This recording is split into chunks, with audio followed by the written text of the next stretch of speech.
Hello everyone. सो पिछली video में हमने ये कंप्लीट किया था और हमें आंसर मिला था 20%। नाइन्थ वाले का ई वाला। आगे बढ़ते हैं, 10th वाले पे जाते हैं। So the question is, if a person salary increases from 200 per week to 234 per week, what is the percent increase in the person salary. तो परसेंटेज कितना इंक्रीज हुआ, दैट विल बी जितना इंक्रीज हुआ है जो कि $34 है, अपॉन पहले कितना था, मल्टीप्लाई बाय 100। तो इसका आंसर आपको मिलेगा 0000 पर 34/2 विच इज 17%।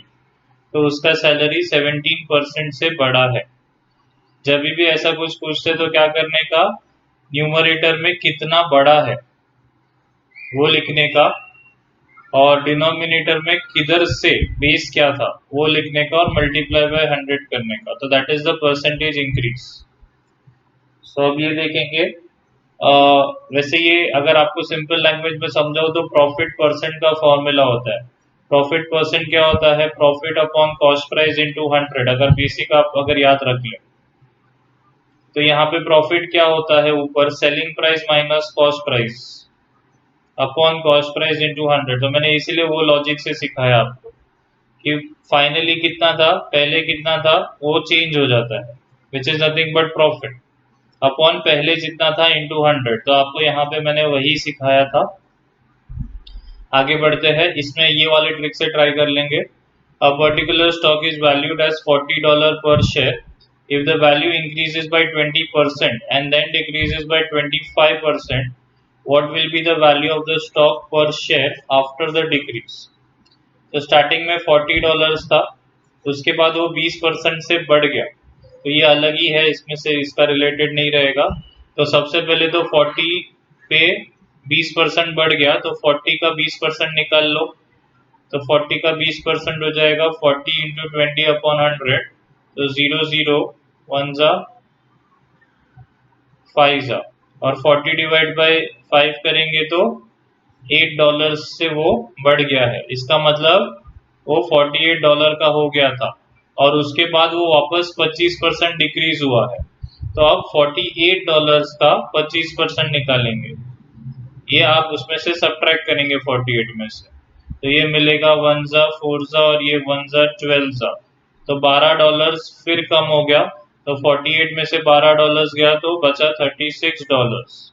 तो इसका मतलब 25% घटने के बाद वैल्यू ऑफ स्टॉक था $36। तो सबसे पहले मैंने क्या किया, $40 पे 20% का राइस से $8 मिला। तो वो हो गया 40 प्लस 8 $48। और फिर $48 पे 25% डिक्रीज हुआ। तो 48 इंटू 25/100 वो मिला $12। तो 48 में से $12 निकाल दिया तो $36 बचा। तो फाइनली उसका प्राइस है $36। Moving on to the next sum. So there are a total of 20 dogs and cats at a kennel. If the ratio of the number of dogs to the number of cats is 3:2, how many cats are there?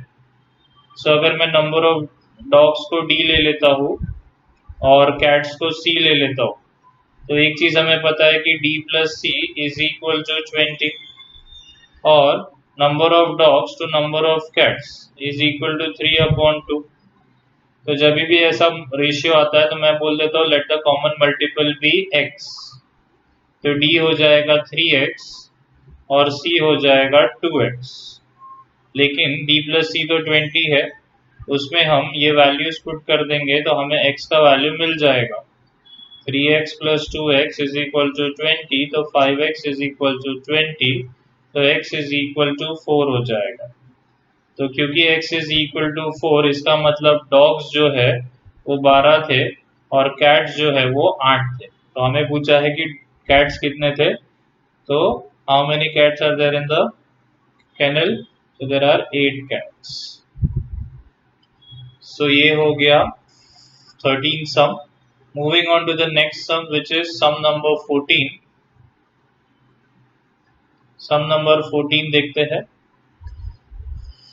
The integer c is even and the integer d is odd. So find the following for each of the following integers indicate whether the integer is even or odd. Okay. तो हमें पता है कि c even है और d odd है।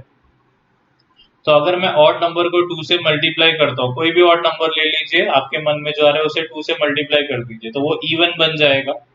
ठीक है, और even number plus even number हमेशा इवन ही होता है, तो पहले का आंसर है इवन। सेकेंड वाले में 2 से अगर मैं सी को मल्टीप्लाई करूँ, इवन नंबर को 2 से मल्टीप्लाई करेंगे तो वो इवन ही रहेगा, और इवन प्लस ऑड करेंगे तो वो हमेशा ऑड बनेगा। तो इससे कुछ ट्रिक्स आपको याद रखने हैं कि 2 से अगर ऑड को मल्टीप्लाई करते हैं तो वो इवन नंबर बन जाता है, इवन और ऑड को कभी भी ऐड करेंगे तो वो ऑड बनेगा,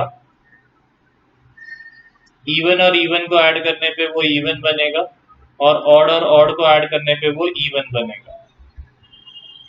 तो ये सब बेसिक चीजें हैं, odd plus odd is even. आप किसी भी नंबर को n इंटू इवन, कोई भी नंबर मल्टीप्लाई कीजिए इवन नंबर के साथ, वो हमेशा इवन ही रहेगा। आप यहाँ पे ऑड नंबर से भी मल्टीप्लाई कर सकते हैं, इवन से भी मल्टीप्लाई कर सकते हैं। अगर आप यहाँ पे ऑड नंबर को इवन नंबर से मल्टीप्लाई करते हैं तो आंसर इवन मिलता है,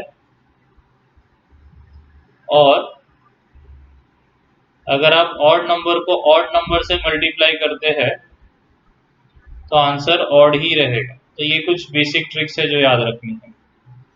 चलिए, C इंटू डी, तो ये है ऑड इंटू इवन, तो ऑड इंटू इवन हमें पता ही है वो इवन बनेगा। मान लीजिए एग्जाम्पल है 3 इंटू 6, तो 18 बनेगा, 3 इंटू 24, वो हर बार वो इवन नंबर ही बनेगा।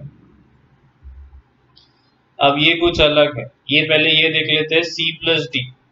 तो C प्लस डी हमें पता है इवन और ऑड मिला के ऑड बनता है, और ऑड नंबर का स्क्वायर करेंगे तो वो ऑड ही मिलेगा, क्योंकि ऑड नंबर का स्क्वायर मतलब क्या होता है, एक्चुअली ऑड इंटू ऑड ही होता है ना, क्योंकि सेम नंबर्स है, तो ऑड इंटू ऑड ऑड ही रहेगा। तो ये इजी है, ये ऑड होने वाला है, क्योंकि even plus odd is odd, यहाँ पे देख सकते हैं, और odd into odd is odd. अब यहाँ पे इवन नंबर का स्क्वायर मतलब इन शॉर्ट वो इवन इंटू इवन हो गया। अब इवन इंटू इवन मैंने यहाँ पे लिखा नहीं, यहाँ पे है इवन इंटू ऑड लिखो या even into even, answer even he रहता है। तो ये इवन नंबर मिलेगा और इवन नंबर का स्क्वायर इवन ही रहेगा। तो सी स्क्वायर तो इवन है, और डी स्क्वायर के लिए ऑड नंबर का ऑड इंटू ऑड करेंगे तो वो ऑड ही रहेगा, तो ये ऑड है। और जैसे इवन प्लस ऑड ऑड होता है, ऑब्वियसली इवन माइनस ऑड भी ऑड ही होता है, तो इसका आंसर ऑड है। ऑब्वियसली यहाँ पे हर जगह पे जहाँ पे प्लस है आप माइनस लगा देंगे तो भी वो सेम ही रहेगा, ठीक है, और सेम मल्टीप्लिकेशन के जगह पे डिवीजन लगा देंगे। अब ये देखिए यहाँ पे C है, C जो है वो इवन है, मान लीजिए 2 है, और यहाँ पे पावर जो है वो ऑड है, मान लीजिए 5 है। तो ये बेसिकली क्या हो गया कि इवन को मल्टीप्लाई किया जा रहा है, तो एक्चुअली फर्क ही नहीं पड़ता, क्योंकि इवन को कोई भी चीज से मल्टीप्लाई करो वो हमेशा इवन ही रहेगा। तो ये आपके आंसर्स है, और बेस्ट तरीका एग्जाम में होगा आप कोई भी नंबर अज्यूम कर ले सी और डी की जगह पे, अकॉर्डिंगली सी को इवन ले ले, डी को ऑड ले ले, और उसके जो आंसर्स आ रहे हैं वही आप वहां पे छाप देंगे तो भी चलेगा।